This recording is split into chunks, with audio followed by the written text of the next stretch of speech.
칼질해가지고 칼로 다 자르고 맞아요. 몇 장을 겹쳐놓고 한꺼번에 자를 대고 칼로. 대고 쫙 그어야지. 팔에 힘을 일정하게 주면서 해야 돼요. 이게 지금 제 방송이 제대로 되고 있는지. 제가 이제 상호 과장님 사수랑 같이 일을 많이 했었어요. 여자분이셨는데 진짜 크게 소리 지르시는데 그날 밤이 김책임 생일이었던 것 같아. 예. 생일이요? 너는 방에도 일정한 시간 있으면 가지. 부부싸움 했어요. 네. 오늘 이거 안 보시죠? 진짜 네, 최고의 인턴을 뽑아볼 차례입니다. 저희 최고의 에피소드를 뽑고 있는데 최고의 에피소드가 곧 오늘은 최고의 인턴이 될 것 같아요. 뭐 최악의 인턴일 수도 있고.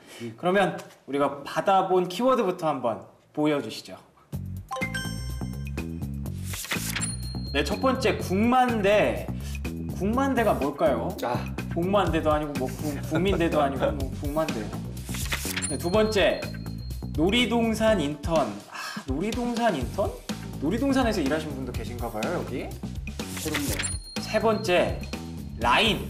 오, 라인. 라인은 굉장히 의미가 많은데 요즘 메신저도 있고 뭐 줄 타는 것도 있고 그러네요, 진짜. 뭔지 궁금합니다. 자, 그러면 첫 번째 키워드부터 한번 알아보도록 하겠습니다. 제일 궁금한 거 국만대. 국만대가 도대체 뭐예요? 뭐 줄임말인가요? 누구신가요? 그거는 이제 이상원 과장님. 네. 저희가 같이 일하고 있던 인턴 얘기인 건데 네. 그 친구가 이제 배경을 얘기하자면 네. 그 외국에서 거의 많이 살았어요. 그게 뭐냐면 이제 어릴 때 아버지 따라서 그 인도네시아에서 외국인 학교 다니고 그다음에 이제 대학 진학도 이제 그 인디애나에 있는 뭐 경영학과로 유명한 미국으로 학교에 다니고 하다가 이제 들어와서 갑자기 인턴을 하게 된 케이스였는데 그 특이하네요. 친구의 경우라면 이제 중고등학교 시절을 우리나라에서 보낸 게 아니잖아요. 네. 그렇다 보니까 이제 한국적인 문화라든지 뭐 여러 가지 것에서 미숙한 거예요. 자기의 학력 수준에 비해서. 그렇죠, 당연히. 한자의 이해도가 굉장히 떨어지며 뭐 이런 거죠. 말 다 똑바로 잘 하고 하는데도 불구하고. 그래서 이제 우리가 그 하반기 채용 있어 공채할 때 이제 면접장에다 이제 여러 가지 자료를 이제 뿌려 놓잖아요. 네. 그래서 뭐 이 개개인의 인적 사항이라든지 그걸 요약해서 써놓는 장표들이 있었어요. 면접위원들 보시라고. 그런 게 있었는데 그 친구가 이제 다 작성하다가 네. 우리나라 대학 이름에 대한 정보가 많이 없는 거예요, 이 친구가. 네. 그렇다 보니까 이제 국민대라고 써야 되는데 네. 국만대라고 잘못 써놓은 거예요. 아. 근데 그거를 아무도 몰랐던 거예요. 어. 1차, 2차, 3차 정도 아주 되게 꼼꼼한 과정 속에서 이 문서가 잘 만들어졌니 안 만들어졌니를 다 판단을 하는데 그럼에도 불구하고 그거 하나 못 본 거예요. 점 하나잖아요, 사실. 그렇죠. 그 점 하나를 아무도 못 본 거예요. 나름 되게 큰 일이었겠네요. 그 안에서. 엄청 큰일인데 그 친구의 배경에 대해서 모두 다 인지하고 있어서 그런지 네. 그 친구가 일도 워낙 잘했고 하다 보니까 그래요? 그것에 대해서 아무도 토를 달지 않으셨어요. 아, 심지어 그래요? 저한테도 아무도 뭐라고 안 하시더라고요. 일 잘하면 용서된다. 뭐 이런 그런 거였고 그냥 귀여운 실수 정도?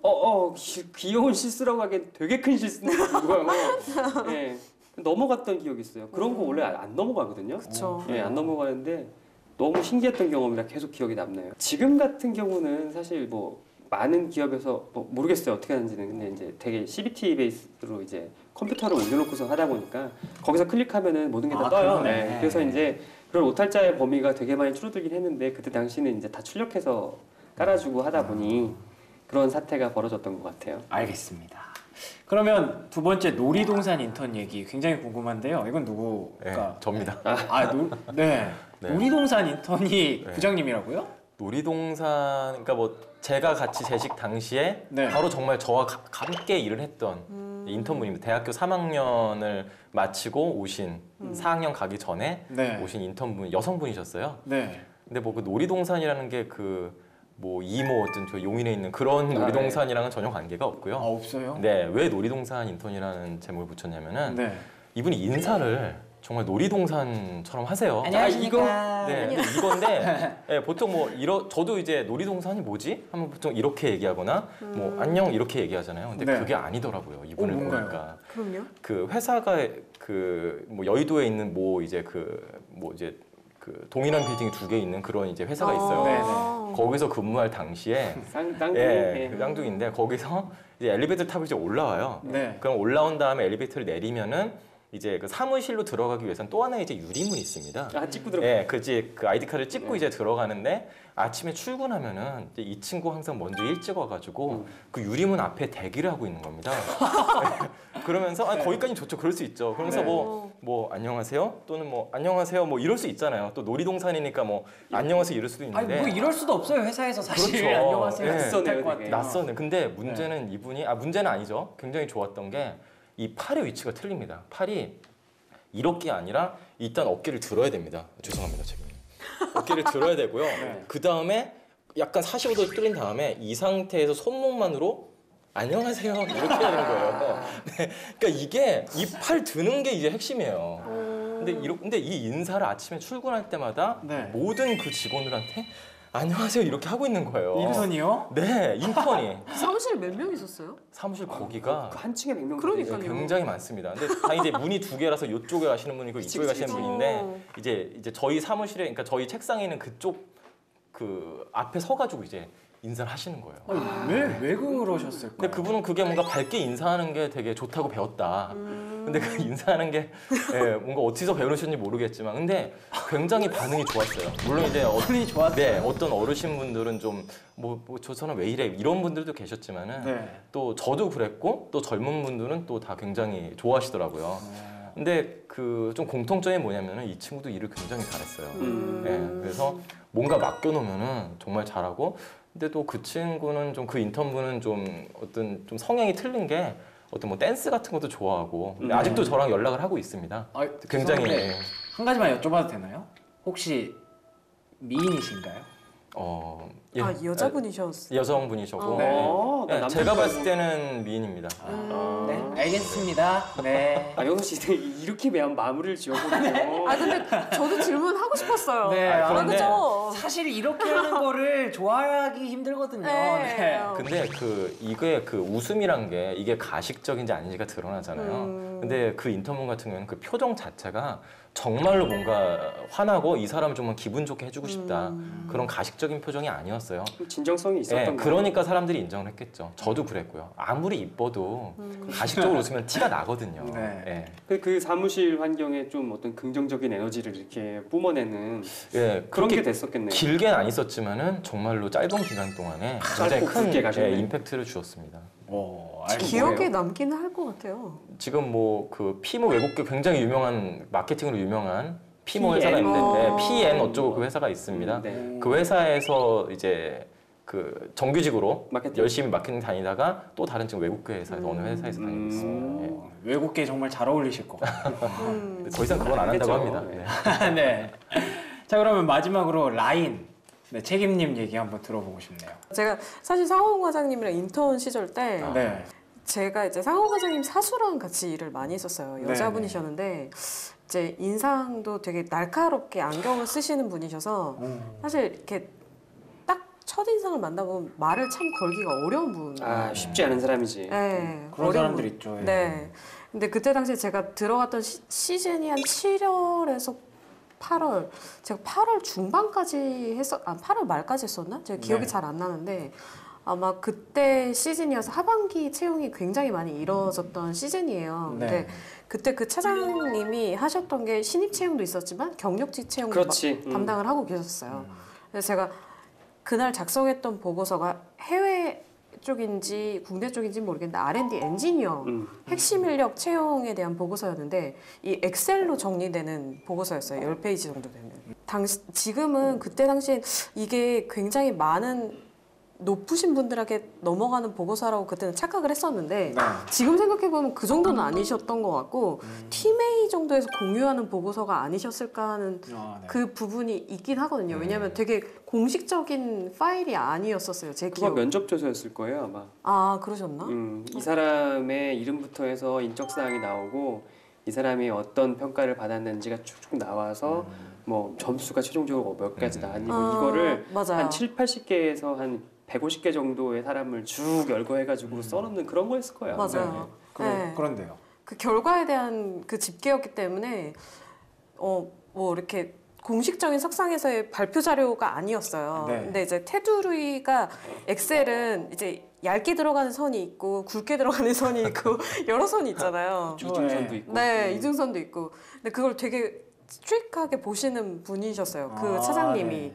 근데 제가 한 10페이지가 되는 보고서이다 보니까 두세 군데가 굵은 표시가 돼야 되는 게 얇은 표시로 됐었던 실수를 한 거예요. 그럴 수 있죠. 예. 천인공노할 짓을. 네.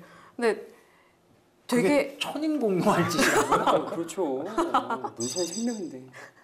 근데 그 네. 팀의 분위기도 그렇고 사실 대기업 모든 기업들이 사실 문서의 형식에 굉장히 많이 신경을 써요. 그렇군요. 예. 그래서 제가 실수를 한 점은 인정을 했는데 사실 그때 차장님 혼내셨던 방식이 너무 저한테는 힘들었었어요. 좀 다른 사람들이 다 들리게 큰 소리로 그때 좀 많이 혼내셨었거든요. 그날 밤이 김책임 생일이었던 것 같다. 예. 생일이요? 아, 그랬던 것 같아. 그래서 그날 솔직히 진짜 크게 소리 지르시는데 속으로 진짜 욕 한 3번 했거든요. 기억이 네. 나요. 그 네. 장면이 밤에 기억이 나서 네. 그것도 어떻게 또 넘기셨어요? 그냥 내가 이기나 네가 이기나 한번 해보자 약간 와. 이런 마인드로 했어요. 솔직히 그냥 여기서 내가 지면 일을 끝내지 않고 가면 네. 제가 오히려 프로페셔널하지 못하다라는 생각이 좀 들었었어서 인턴인데도? 네. 와. 아니 뭐 그럴 수밖에 없는 상황까지 이제 드라이브를 하시니까. 예. 근데 저도 지금 문득 그때 기억이 막 나는 게 뭐냐면 김책임이 엄청 당하고 있었어요. 네. 당하고 있었는데 무슨 생각이 들었냐면 너는 방에도 일정한 시간 있으면 가지. 이 계약 기간 끝날 거 아니에요. 그럼 갈 거 아니야 얘는. 그분은 이거 안 보시죠? 안 볼 거예요. 아, 네. 나는 저 사람이랑 계속 언제까지 같이 있을지 모르는데 네. 넌 참 좋겠다라는 생각을 했던 게 기억이 나요. 네, 알겠습니다. 그리고 심지어 저 혼내실 때 그 위에 부장님이나 뭐 다 다 계시지. 계시는데 말지 못하시는 약간 분위기. 아. 그러니까 그만큼 분위기에서 실무적인 책임자로서의 권한이 되게 많으셨던 분이기도 그 하고. 사람들은 잘한다고 했을 거야. 당시 박 대리가 일 잘한다고 생각을 했을 거예요. 엄청 무서웠나 보네요, 그 상황이. 네. 우리 하드했어, 되게 그때는. 되게 하드했었어요. 근데 궁금한 게 있는데요. 그때 그 꾸중을 들으시면서 내가 그렇게 잘못한 건가라는 생각 안 하셨어요? 당연히 지금 생각해 보면 한마디 했을 거예요. 나중에 그 대리님께 네. 뭐 그렇게까지 공개 속상해서 저를 그러셨어야 됐냐. 아, 네. 그러니까 제가 정규직 전환이 안 된다는 걸 아니까. 그랬을 텐데 그때 당시에는 이제 저도 재학 시절이었고 네. 어렸지. 네, 어렸어요. 그 그때 선 하나 때문에 왜 일어나 싶지 않으셨어요? 사실 지금 생각해 보면 개인적으로 저분이 되게 그때 결혼하시고 나서였거든요. 막 네. 결혼했을 네. 때였지. 그래서 혹시 부부싸움을 했을까? 약간 이런, 네. 이런 생각을 하기도 했죠. 그래서 반대로 그럼 지금은 어떠세요? 만약에 인턴이 들어와서 라인을 실수했다. 저는 사실 지금 세대에서는 그렇게 하면 제가 욕을 먹는 세대. 아, 그래요? 다르죠 지금. 네, 지금은 달라요. 그래서 그렇게 할 수 없을 것 같고 그냥 좋게 한마디는 할 것 같아요. 나중에 다른 데에 가서 이러면 쫓겨난다. 야 이거 신경 좀 써. 오히려 그렇지. 그렇게 하겠죠. 근데 오히려 사실 그분한테 약간 고마운 점은 그렇게 혼내는 걸 제가 버텼잖아요. 네. 그래서 지금 오히려 더 이상한 분을 만나도 큰 힘이 되죠. 네, 그게 그냥 버틸 수 있는 약간 뭐라 해야 되지? 그냥 힘이 생기지. 네, 힘이 생기고. 김책임님은 정말 멘탈이 대단하신 것 같아요. 그러네요. 네, 무슨 일을 해도 무슨 힘든 상황을 겪어도 거기서 다 뭔가 하나씩 빼오시는 것 아니 같아요. 여보세요. 지금 나를 생각해줘야 돼. 왜요? 책임은 그거 하고 갔지. 네. 나는 그 사람이 계속 같이 있었어. 그 얘기는 또 다음 주에 또 들어보도록 하겠습니다. 듣지 맙시다. 네, 알겠습니다. 그래서 김책임님이 오늘 너무 얘기를 진정성 있게 해주셔서 그러네요. 저는 이 불꽃을 마야. 오늘 김책임님께 드리도록 하겠습니다. 와, 네. 감사합니다. 첫 불이세요. 네, 좋은데요? 근데 그 김책임님 말씀을 좀 많이 들어보니까 인턴을 아까는 뭐 그 허드렛 일만 많이 한다 이런 얘기가 갔었는데 김책임님 같은 경우에는 되게 다양한 일을 하신 것 같아요. 사실 인터넷 몸으로 사용하는 업무는 사실 뭐 비율로 따지자고 하면 40% 정도 되고 60, 그래요? 네, 60% 정도 제가 했었던 경우에는 네. 저는 이제 하반기 시즌에서 신입 채용에 대한 서류 작업이라던가 네. 이력서 검토도 저는 해봤었어요. 아 진짜요? 인턴 때? 아, 이거 다 나오지. 네. 오. 상호과장님이랑 같이 분배해가지고 혹시 날 알아서 했었지. 네. 그리고 해외 인력들에서 뭐 어떤 한 분야에 채용을 해야 된다 그러면 네. 이 분야에서 좀 저명 있는 학교들은 어디가 있는지 뭐 다 이런 나오지. 네, 이런 리서치 작업도 해본 적도 있었고 또 그리고 하반기 시즌에 이제 신입 채용을 하게 되면 면접장에서 이제 안내하는 일을 그것도 정말 큰 네. 도움 될 것 같은데요. 정규 직원도 당연히 나와서 하지만 그냥 같이 뛰었어. 네, 같이 해요. 그래서 그런 부분들에 있어서는 아 이렇게 면접이 다 프로세스가 진행이 되는구나. 그리고 이런 부분에서는 이렇게 행동을 해야 되는구나. 네. 라는 부분들을 많이 간접적으로 많이 경험했죠. 학부생 입장에서는 되게 네. 남을 만한 어떤 그 경험을 했던 게 되겠죠. 그러니까요. 다른 면접 갔을 때 할 말이 정말 많을 것 같은데요. 네. 그리고 네. 또 제가 또 경험했던 게 많은 취준생들이 좋아하는 S그룹이었기 때문에 그러니까요. 그렇지. 네. 네. 그래서 더 좀 피와 살이 되는 약간 경험이었었던 것 같아요. 참 인턴 하는 게 도움이 많이 되긴 되네요. 어쨌든. 네. 네, 근데 이렇게 두 분은 정말 굉장히 대기업에서 하신 거잖아요, 인턴을. 근데 요즘 제 친구들을 봐도 뭐 친구들도 뭐 취업한 친구들도 많지만 중소기업 인턴은 약간 좀 기피하는 경향이 좀 있더라고요. 그래서 중소기업 인턴은 혹시 뭐 또 도움이 안 될까 싶기도 한데. 저는 모든 인턴은 도움이 된다고 생각을 해요. 아, 그래요? 근데 물론 인턴십이라는 타이틀을 얻기 위해서는 도움이 안 되는 인턴들도 많겠죠. 예를 들어 어떤 유통업계에 지원을 한다.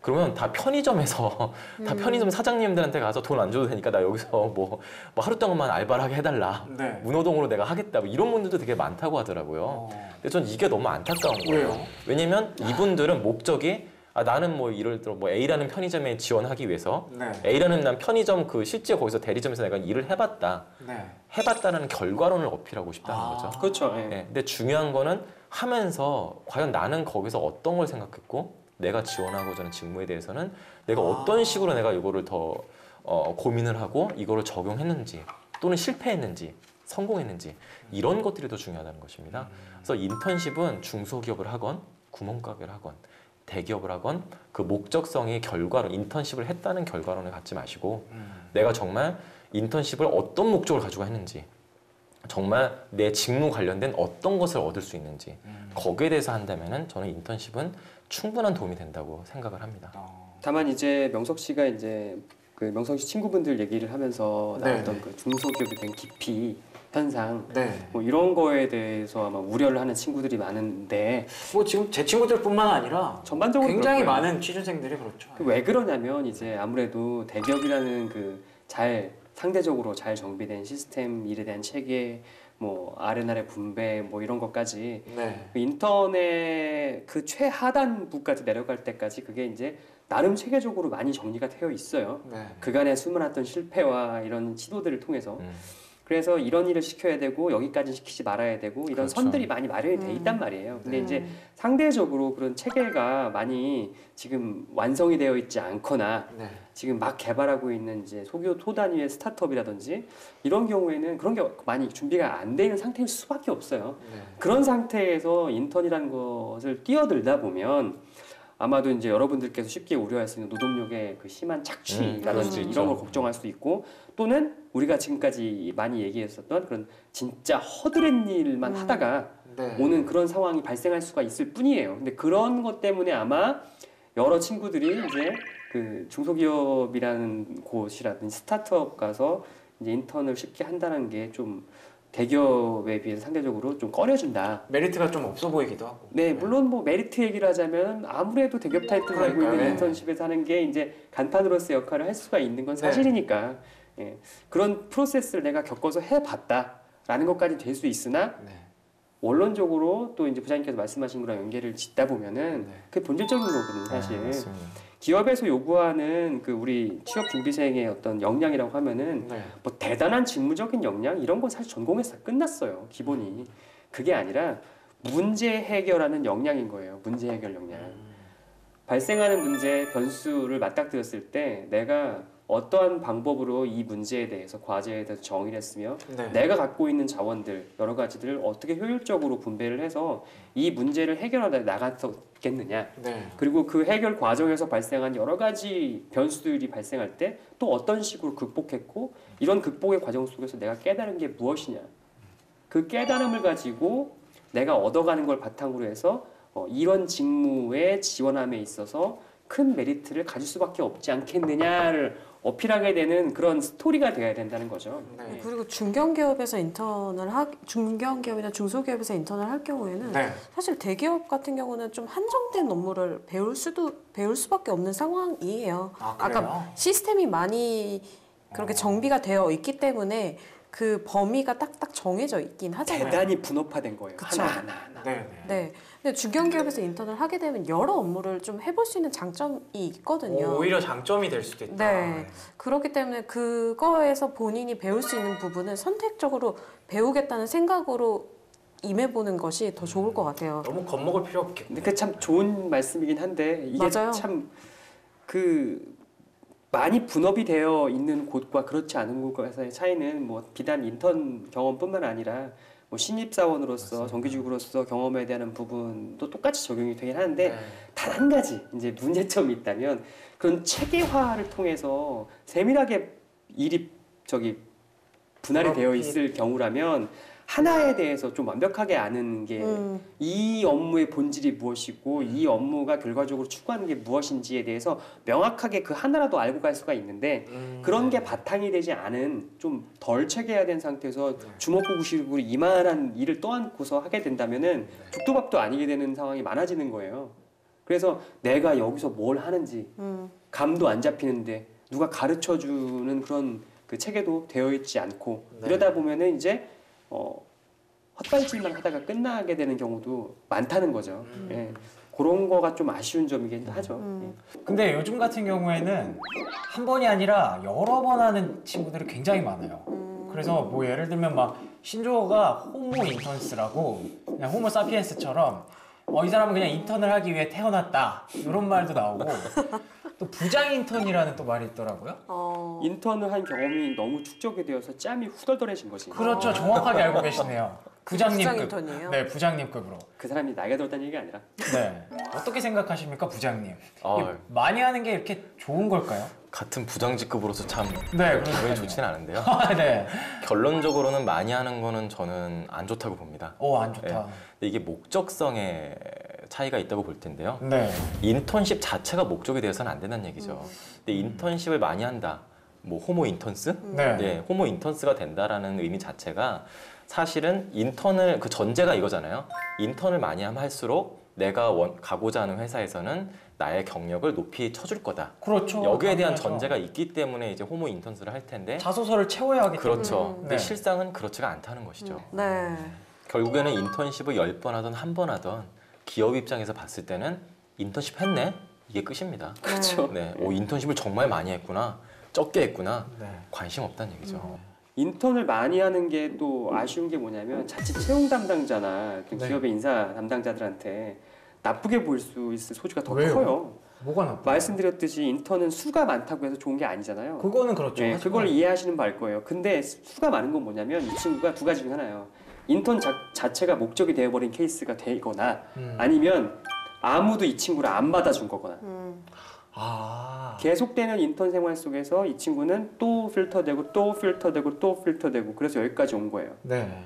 그럴 수도 있겠네요. 남들의 평가 기준으로 이미 이 친구는 이렇다라고 하는 어떤 객관적인 증거가 트레이스가 이렇게 나타난 거예요. 나쁘게 보면. 네, 네. 나쁘게 보면 그럴 수도 있겠죠. 근데 그만큼 오해 소지가 크다는 거예요. 네. 그래서 저한테 상담 오는 친구들한테 맨날 얘기해 주는 거지만 네. 인턴이라는 경험을 자기소개서에 쓰거나 아니면 면접 때 어필할 때 조심해야 된다는 거죠. 내가 했었던 이 일이 지금 내가 지원하는 직무랑 반드시 같다고 여겨질 수 없잖아요. 다를 수도 있어요. 아니 면접관이 판단을 하거나 서류 심사하는 사람이 판단한 건가나 이 두 개의 직무가 다른데 이 친구는 왜 여기 쓴 걸까? 이때 쓰는 건 뭐 운으로 들어갔나 아니면 막 들어갔나? 근데 여긴 왜 왔지? 떨어져서 왔겠지? 이런 판단을 해야 될 수밖에 없어요. 보편적으로. 그래요? 그것을 메이크오버하기 위해서는 별도의 또 다른 노력이 필요하다는 얘기예요. 그에게는 내가 이 직무를 어떤 희망을 갖고 어떤 기대를 갖고서 이렇게 접근해서 이런 인턴을 어떻게 했는데 네.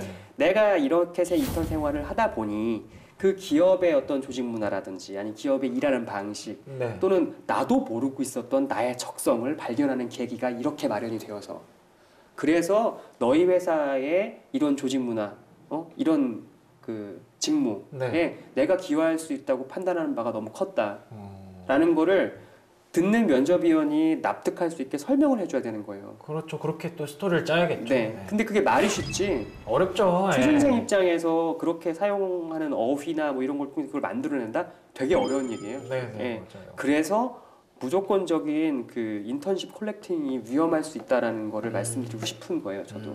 그러면은 또 면접 얘기를 조금 해보자면은 면접에서는 이 인턴 경험에 대해서 어떤 식으로 자기가 얘기를 잘 푸는 게 좋을까요? 아까 이 중소기업과 대기업에서 인턴 경험에 대해서 조금 어필하는 방법을 좀 다르게 좀 접근해야 되는 부분들이니까 네네. 네. 맞죠. 아까 과장님 얘기해 주신 것처럼 분업화가 되어 있는 대기업 같은 경우는 네. 본인이 어떤 업무를 하는 건지에 대해서 명확하게 알기 때문에 그 부분에서 어필하는 게 굉장히 쉬울 수가 있을 텐데 네. 중소기업이나 중견기업 같은 경우는 업무가 굉장히 업무 범위가 넓잖아요. 네. 본인이 모든 것을 다 했다라고 얘기하게 되면 굉장히 위험할 수 있거든요. 그런 부분에서 접근할 때는 좀 조심스럽게 접근할 필요는 있을 것 같아요. 잘 만들어 나가야겠네요. 네. 보통 면접을 보거나 자소서를 보면은 뭐 인턴십 경험에 대해서 이렇게 말합니다. 뭐 어떤 인턴십을 했는데 거기서 어떤 프로젝트를 했는데 내가 뭐 좋은 아이디어를 내가지고 그게 채택이 돼서 그 해당 부서의 매출을 엄청나게 높였다. 그래서 과장님께서 뭐 한우 소고기도 사주시고 네. 그래서 위에 부서장님도 칭찬을 했다. 네. 이런 얘기를 굉장히 많이 하더라고요. 이런 포맷이에요. 대부분이 그래요. 네. 근데 그래요? 그 얘기만 듣고 보면 와, 이 사람은 정말 뭐 이 회사에 그 인턴했던 회사에 엄청난 에셋이지. 예, 에셋이고 정말 지대한 영향을 끼쳤구나라고 생각할 거라고 취업 준비생들은 착각해. 생각을 하시죠. 근데 제가 들어도 그건 아닌 것 같은데. 네, 네. 실제로 그렇게 쓴다니까 근데 보면. 근데 회사에서는 그 말을 믿지 않아요. 안 믿지. 네, 회사에서는 무슨 어떻게 근거로 생각하냐면 믿어, 아, 뭐 커피 탔겠네. 뭐 서류 정리 아까 ABC 정리했겠네. 네. 이렇게 생각을 안 합니다. 보통 이제 면접에서 어필할 때 인턴십 했다. 나는 인턴십 이렇게 해서 이런 성과를 얻었어요. 네. 네. 라고 인턴십에 초점을 맞추고 있어요. 그러지 말고 계속 그렇죠. 반복되는 얘기지만은 그 직무에 초점을 맞춰야 돼요. 내가 지원한 직무에 있어서 어떤 근본적인 역량이 있을 거 아닙니까? 표면적으로는 어떤 그 지식적인 측면도 있을 테고 또는 실제적으로 그 업무를 경험해 봐야지만이 알 수 있는 경험도 있을 테고요. 네. 근데 사실은 가장 어필하기 좋은 거는 예를 들어 영업직이다. 그러면 뭐 커뮤니케이션 역량도 필요하고 정말 어떤 좀 적극적인 성격도 필요하고 이런 게 있어야 될 거 아닙니까? 그렇겠죠. 내가 인턴십을 하면서 이런 업무를 하는 동안에 이런 식으로 내가 커뮤니케이션을 했습니다. 그런 정말 그 좀 디테일한 사례를 하나 끄집어냈으면 좋겠어요. 구체적인 사례가 나와야 근거가 되죠. 그 구체적인 사례라는 게 배경을 하는 이 인턴십을 이 회사는 어떤 회사고 이런 일이 있었는데 이런 거고 네. 그래서 이렇게 잘했고 이런 걸 말씀드린 게 아니고요. 구체적이라 하면 이런 걸 하는데 내가 어느 업체와 내가 커뮤니케이션 내가 직접 했었어야 됐다. 전화를 했었어야 됐다. 그때 여기서 금방 끊어버렸는데 어떤 형식으로 내가 조사도 하고 거기서 좋아하는 걸 뭘 하고 하다 보니까 여기서 내 전화를 이제 받아주더라. 이런 이걸 디테일이지. 스토리라고 이거를 우리가 제일 싫어하는 그 나만의 이야기 이런 거라고 하는데요. 이런 디테일을 어필을 해주셔야 됩니다.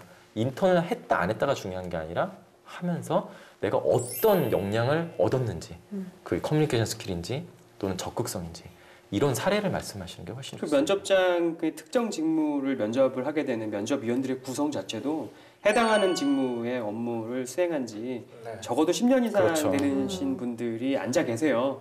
그런 경우다 보니까 척하면 탁한다고 네. 이 친구가 일을 해봤냐 안 해봤냐 우리 직무에 같이 일을 하는 파트너로서 얼마만큼 역량이 되느냐 안 되느냐 자질이 있느냐 없느냐 그거는 그 친구가 어떤 그 디테일에 대해서 근거를 내세우는 순간 뭐 더 따지고 볼 것도 없는 거죠. 이거 해봤네. 그렇죠. 해봤네라는 판단이 딱 드는 순간 네. 있으면 되는 거지. 예. 네. 인턴을 할 때 자체의 마음가짐이 훨씬 중요하네요. 네. 면접을 어떻게 보느냐보다 인턴을 할 때 내가 좀 더 뭔가를 얻어가야겠다. 계속해서 탐구를 하고 공부를 더 하고 네, 능동적으로 이렇게 인턴 생활을 하는 게 앞으로 계속해서 도움이 될 것 같다라는 생각이 들고요. 뭐 오늘 인턴에 대해서 얘기를 하다 보니까 인턴을 어떻게 해야 하는지부터 그리고 그거를 면접에서 어떻게 써먹어야 하는지까지 굉장히 많은 도움이 됐던 것 같습니다. 세 분 오늘 정말 많은 말씀 해주셨는데 세 분 오늘 정말 좋은 말씀 진심으로 감사드립니다. 저희는 또 다음 회에 더 솔직하고 대담한 방송으로 찾아뵙겠습니다. 여러분 고맙습니다. 감사합니다. 고맙습니다.